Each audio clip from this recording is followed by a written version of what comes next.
I shouldn't be telling you this, but you're yawning right now. I'm not a psychic, and I'm not looking through your window. I know you're yawning because it is hardwired into our brains to yawn when you see someone else yawn. This works because it activates neurotransmitters in your brain called mirror neurons, subconsciously urging you to mimic an action or behavior. Interested? You're already experiencing the power of influence. Let's cut the bullshit. You clicked on this video for a reason. Maybe it's curiosity, or maybe you want that one trick that gets you ahead in life. Whatever it is, you're looking for an edge. That's what dark psychology is all about. Gaining a subtle but very real advantage in any situation. This isn't some bullshit self-improvement video. We're diving deep into the stuff that your rich friend, billionaires, and even the government are too afraid to talk about so you don't gain the advantage they enjoy. I'm going to break down these secrets for you, piece by piece. By the end of the video, you'll start seeing every interaction differently. You'll recognize opportunities to apply these techniques, whether you're looking to land your dream job, negotiate a raise, or just want to win an argument. Stick with me, and you'll wield a psychological toolkit that operates in the shadows of consciousness, giving you the power to influence, to control, to persuade. Are you ready to unlock your full potential? Then let's begin.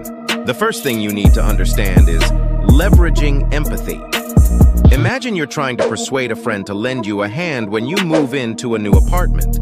Instead of bulldozing them with the reasons you need help, you can use empathy to your advantage. Without asking them outright, mention the relatable things that make moving a headache. Why? Because you're tapping into their emotional reservoir, unlocking a natural urge to help. What's happening in their brain? The moment you connect emotionally, oxytocin is released. It's the chemical that bonds, that fosters trust, giving them the urge to lend a helping hand. But what if they push back, or they're wise to what you're doing? This is where it gets interesting. You pivot. Instead of pressing, you withdraw and throw in a sprinkle of reverse psychology, insinuating that maybe they're right, and maybe you should ask someone else. This flip can trigger another psychological response: fear of missing out, or FOMO. Nobody wants to feel excluded, or worse, feel like they're abandoning someone in need. You've not only recovered your position, you've strengthened it. It's all about understanding these steps.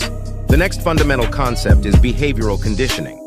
Let's say you want to get a promotion at work. First, let's break down how to craft perceptions and nudge your boss's decision.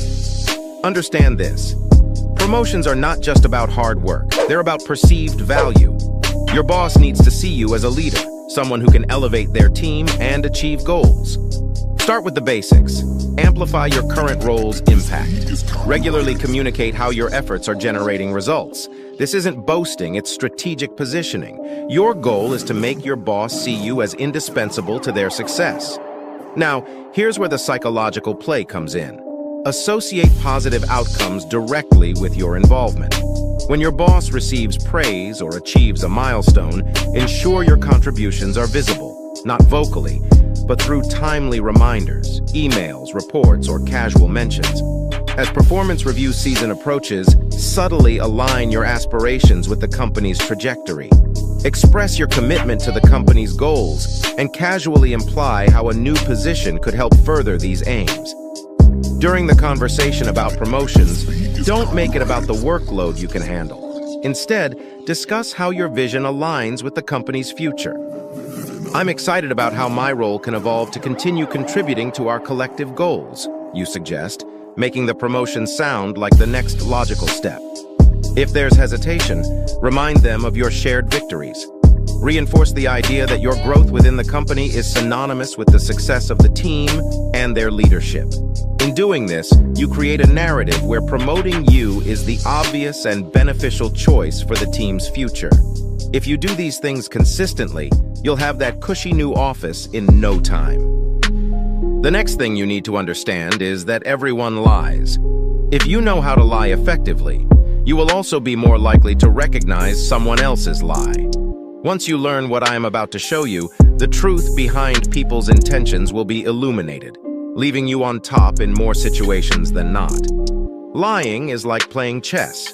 It's not about the pieces you move, it's about the moves your opponent believes you're making. First, the groundwork of a believable lie is truth. The best lies are shrouded in reality, making them almost indistinguishable from the truth. Let's put ourselves in the mindset of a liar and say you're late to a meeting. Rather than concocting a wild story, anchor your lie in a truth everyone can relate to. Traffic was a nightmare, you claim, but the twist is, you left late, not the traffic. The physiological tells of lying are real. Stress hormones like cortisol can make you fidget, avoid eye contact, or even induce sweating. Some easy things to do are deep breathing, or even splashing cold water on your face, activating the parasympathetic branch of the nervous system, which prompts the body to relax. Control your anxiety before it controls your story. Now, mix in the details sparingly. Too many and you'll trip over them. Too few and your story lacks substance. If asked about the traffic, mention a particular street. It's a detail that's verifiable and ordinary, making your lie harder to question. Mirror the listener's emotions. If they're frustrated by your lateness, you're frustrated too. Not by your tardiness, but by that uncontrollable traffic. The real secret? Believe it yourself. The brain has a remarkable ability to blur reality. Convince yourself first, and convincing others becomes exponentially easier. But what if you're caught? Adapt and pivot. Use a technique called paltering, telling part of the truth to hide the lie. I checked the traffic before I left, but you know how unpredictable it can be, you amend. Remember, the goal is not to make lying a habit, but to understand its mechanics. Dark psychology teaches us about influence, and knowing how to lie effectively is a part of that. Remember, this is not an encouragement to lie, but an education in the psychological and physiological dance of deception. Knowledge is always the best defense against these tactics. Now it's time for the final piece of the puzzle. Persuasion, the crown jewel of influence. Persuasion isn't just about getting others to agree with you. It's about weaving a tapestry of influence so intricate, they believe it was their idea all along. The key? Symbiotic resonance. Align your desires with their needs. Imagine you're shopping for a new phone. The salesperson doesn't start by asking if you want to buy the most expensive model. No, they start small. Do you like taking photos with your phone? That's an easy yes for most of us. Hen, would you like a faster, more responsive phone? Who wouldn't? Another yes climbs the ladder. Each affirmation subtly commits you to the conversation, making it progressively harder to back out. Why? Because of the consistency principle in psychology. We strive for consistency in our commitments. It's how we maintain our self-image. If you hit resistance, it's not the end. It's a negotiation. Listen and adapt.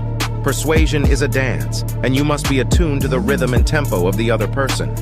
In your arsenal now, you have the tools of emotional leverage, manipulation, influence, conditioning, and cognitive control. Use them wisely. Subscribe and hit that bell so you don't miss out on part 2.